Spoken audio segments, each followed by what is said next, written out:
এখন বক্তব্য রাখবেন হযরত মাওলানা মুফতি মাহমুদ হাসান গনবী। আসসালামু আলাইকুম ওয়া রাহমাতুল্লাহি ওয়া বারাকাতুহু। আউযু বিল্লাহি মিনাশ শাইতানির রাজীম। বিসমিল্লাহির রহমানির রহিম। ইল্লা তাফআলুহু তাকুন ফিতনাতুন ফিল আরদি ওয়া ফাসাদুন কাবীর। সাদাকাল্লাহুল আযীম।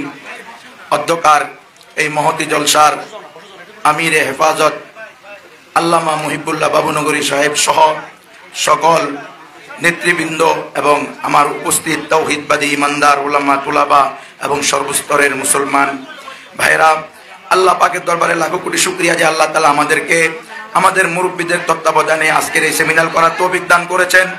শিক্ষা জাতির মেরুদণ্ড, আমরা সকলেই জানি। সেই শিক্ষা অবশ্যই ইলমে ওহীর শিক্ষা হবে। যে শিক্ষা ইলমে ওহী বিবর্জিত হবে, কোরআন সুন্নাহ বিরোধী হবে, সেই শিক্ষা কোনোদিন জাতির মেরুদণ্ড হতে পারে না, বরং সেটা হবে জাতির মৃত্যুদণ্ড। এজন্য স্কুল কলেজ সরকারি মাদ্রাসা নয়, শুধু আমাদের কওমি মাদ্রাসার শিক্ষা সিলেবাসের মধ্যেও যদি কোনো শকুনের নজর পড়ে, এই দেশের তাওহীদি জনতা ওই শকুনের চক্ষু তুলে ফেলবে ইনশাআল্লাহ। আমি আপনাদের কাছে এর পূর্বেও সারা দেশব্যাপী আলোচনা করেছি শিক্ষা নিয়ে কি ষড়যন্ত্র চলতেছে আপনারা জানেন। সেই এনজিওদের থেকে নিয়ে আজকে এখন পর্যন্ত বিভিন্ন ধরনের ষড়যন্ত্রে আমরা লিপ্ত আছি।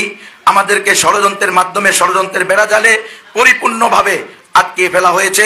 এখান থেকে বের হওয়ার একমাত্র রাস্তা আমাদেরকে নববী আদর্শকে আঁকড়িয়ে ধরতে হবে।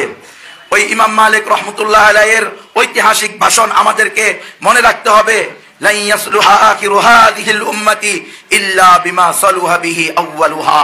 সুতরাং যতদিন আল্লাহর জমিনে আল্লাহর শরিয়া কায়েম হচ্ছে না, আল্লাহর জমিনে আল্লাহর খেলাফা কায়েম হচ্ছে না, ততদিন পর্যন্ত আমাদের এই সকল সমস্যার সমাধান কোনোভাবেই সম্ভব না।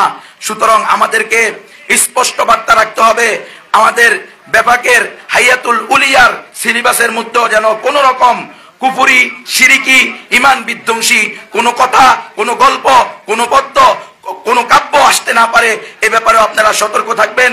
আমাদের মুরব্বিয়ানে কেরাম, হেফাজতে ইসলামের আমির সহ মুরব্বীরা যে দিক নির্দেশনা দিবেন, কোরআন সুন্নাহ সমর্থিত দিক নির্দেশনা, এজন্য আমরা আমাদের সর্বত্র দিয়ে ইনশাআল্লাহ কাজ করার জন্য প্রস্তুত আছি। আপনারা সবাই তৈরি আছেন তো ইনশাআল্লাহ?